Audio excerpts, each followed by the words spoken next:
Morning, welcome to our channel. আশা করি তোমরা সবাই ভালো আছো আর আমরাও ভালো আছি। তো বন্ধুরা, এতদিন খুবই আরামে ছিলাম, খুব মস্তিতে ছিলাম, আর এখন আমার সুখের দিন শেষ। আর কেন সুখের দিন শেষ সেটা তোমরা দেখলেই বুঝতে পারবে। তো স্কিপ না করে পুরো ভিডিওটা দেখো। আর এই যে দেখো, সকালবেলা মানেই ব্যস্ততম দিন। তো সকালবেলার আর রবিবারটা একটু রেস্ট হয়, কিন্তু আর কি বলো তো, তোমাদের দাদাভাইয়ের স্কুল খুলে গেছে আর আমারও কলেজ খুলে গেছে। আজ যাব কলেজ, ওই জন্য বললাম যে সুখের দিন শেষ। এতদিন দেখো লেট করে ঘুম থেকে উঠতাম, কোনো তাড়া ছিল না। আর এখন ঘুম থেকে উঠে টিফিন করা, চা করা, রান্না করা, একার হাতে সবটা সামলে আবার কলেজ যাব। তো ভাবছিলাম ব্লগটা করব না, তো কি মন হলো যে ছুটির পরে আজ ফার্স্ট কলেজ যাচ্ছি, তোমাদের সঙ্গে একটু শেয়ার করি। তো দেখো, মাছের ঝোল, ডাল আর আলু ভাজি সকালবেলার আমাদের মেনু হচ্ছে। আর সকালে কি করেছি বলো তো, চায়ের সঙ্গে টিফিনটা করেছি। তোমার সকালে কিছু টিফিন খাইনি, কারণ সকালে ভাত খেয়ে বেরোবো, তো এমনি টিফিন নিয়ে যাব, ওই জন্য এগরোল করে সেটা বক্সে ভরা হয়ে গেছে। ওই যে বললাম, ভাবছিলাম যে করব না ব্লগটা, তবুও করলাম। তো টিফিনটা গোছানো হয়ে গেছে, আর তখন ভাবিনি যে ব্লগটা শুরু করব।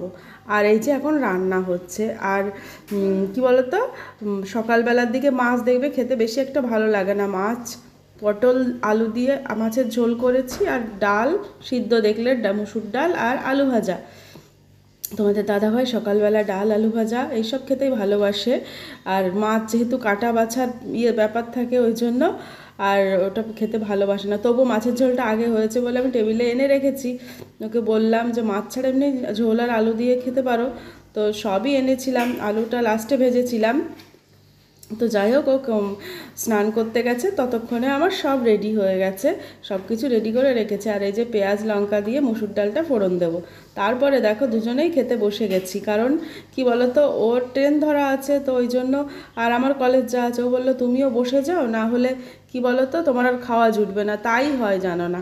তো যেহেতু দুজনেই বেরোবো, আর ওই যে ও মাছ খেতে চাইছিল না, মাছ কাটা বাজবে বলে, তো আমার থালায় মাছ নিয়েছিলাম, তো ওকে একটু খাইয়ে দিলাম। একা একা কী করে খায় বলো।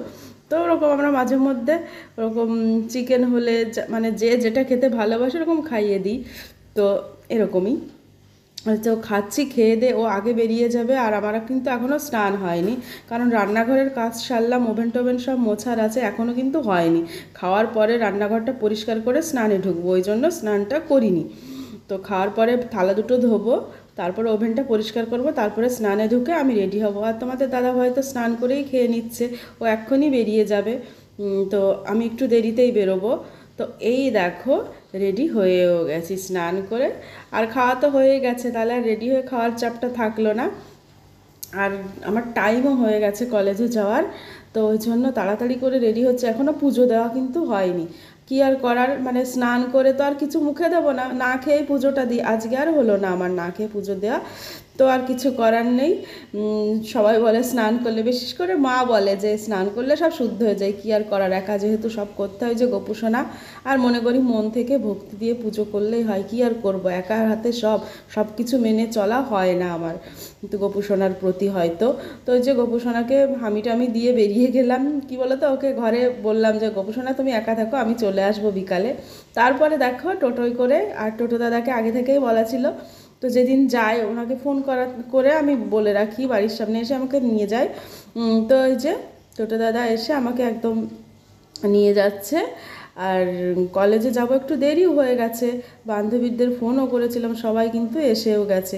ওই যে বললাম, সব একার হাতে সামলে হাঁপাতে হাঁপাতে যাচ্ছি, জানো না কি যে তারা, যারা প্রতিদিন মানে মেয়েরা রান্না বাড়া করে সব যে যার কাজে বেরো, বোঝো কতটা চাপ থাকে, কি আর করার। কিন্তু এর মধ্যেও এই যে নিজের স্বপ্ন পূর্ণ করা, এটাই যে কি আলাদা অনুভূতি।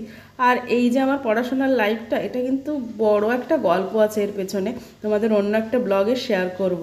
এই যে কি মানে, পড়াশোনা করতে করতে আবার 5-6 বছর থেমে থাকা, তারপরে আবার শুরু করা, সেই মানে সে আসা মানে অনেকটা চাপের। আর কি বলো তো, এটা নিজের ইচ্ছা ছাড়া কিছুতেই হয় না। তোমাদের দাদা ভাই কোনো কিছুতে না করে না, আমার সব কাজে উৎসাহ করে, কিন্তু কি ওই নিজে বলে যে এটা তোমার এক মানে ব্যক্তিগত ইচ্ছা, না থাকলে কেউ কিন্তু ঠেলে কাউকে কিছু করাতে পারে না। তো এরকম, যাই হোক, তো এই যে বিএডের জার্নিটা আমার খুব কষ্টের। তো দেখো কলেজে গিয়ে স্যারও এসে গেছে, আর আমাদের ওয়ার্ক এডুকেশন আছে। তো ওয়ার্ক এডুকেশনের রুমটা দেখো কত সুন্দর, যেহেতু একটু অল্প একটু মানে একটু একটু আঁকা জানি, ওই জন্য আমার সাবজেক্ট হচ্ছে ওয়ার্ক এডুকেশন, এটা ইচ্ছে করেই আমি নিয়েছি, মানে আঁকতে ভালোবাসি। তো স্যার ম্যাম ওই জন্য আমাকে খুবই ভালোবাসে, কলেজে মানে বন্ধু বান্ধবীরাও গ্রুপে যখন আঁকা হয়, তো আমার গ্রুপে অনেকে থাকে, সবাই ভালো বলে। তো ওই যে আমাদের মার্কস তৈরি করতে দিয়েছিলেন স্যার, তো সেগুলোই আজ দেখাতে নিয়ে গেছিলাম। স্যারে যে শিখিয়ে দিয়েছে 3 রকমের মার্কস তৈরি হবে। তো সেদিন গিয়ে কিন্তু আমি দেখবে তোমাদের একটা রিল ছেড়েছিলাম, ওই মার্কস কিনতেই গেছিলাম আমি। তো দেখো এই ধরনের মার্কসগুলো আমরা কাগজ দিয়ে দিয়ে করব, কালার করব। তো স্যার কিভাবে কি করব সেটা আমাদেরকে শিখিয়ে দিলেন।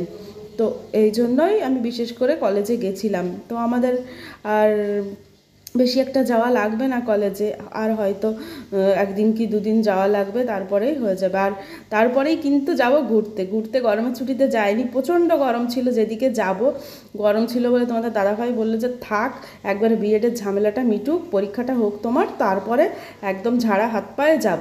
আর এই যে বাবুমশাই আমাকে মানে স্কুল থেকে ফেরার পথে আমাকে আনতে গেছিলো, ও দাঁড়িয়েছিল, আমার ছুটি হলো, তারপরে দুজনে একসঙ্গে আসলাম।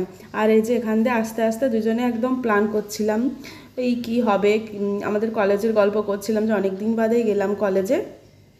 তো কি দেখি হলো ওসব জিজ্ঞেস করছিল, ওই বললাম যে এরকম প্র্যাকটিকামগুলো দিল, খাতা লেখা শুরু করতে হবে আবার, আর বেশি দিন তো নেই পরীক্ষার, তো পরীক্ষার প্রিপারেশান নিতে হবে, বই টইগুলো সব কিছু কেনা হয়েছে, কিছু কিনতে হবে। এই গল্প গল্প করতে করতে চলে আসছিলাম। তারপরে এই যে দেখো ফেরার পথে আবার গোপু সোনার জন্য একটু মিষ্টিও নিয়ে এসেছিলাম, যে আর তোমাদের দাদাভাই সে আজ টিফিনও নেয়নি, মানে ও এগরোল দিয়েছিলাম, বললো যে মানে কি বলো তো, টিফিন নিয়েছিল খায়নি, বলছে ও ডিম জিনিসটা অত খেতে ভালোবাসে না, প্রতিদিন কী আর দেবো। তাও আবার বলছিলো তাহলে যে ফেরার পথে মিষ্টি নিয়ে যাও। তো মিষ্টি, শুকনো মিষ্টিও খাবে আর টিফিন করবে তোমার সন্ধ্যাবেলার, আর গপুকেও দেবো সন্ধ্যাবেলা। এই জন্য তো ভিডিওটা কেমন লাগলো তোমাদের, আশা করি ভালো লেগেছে। আজ এ পর্যন্তই, টাটা, বাই বাই।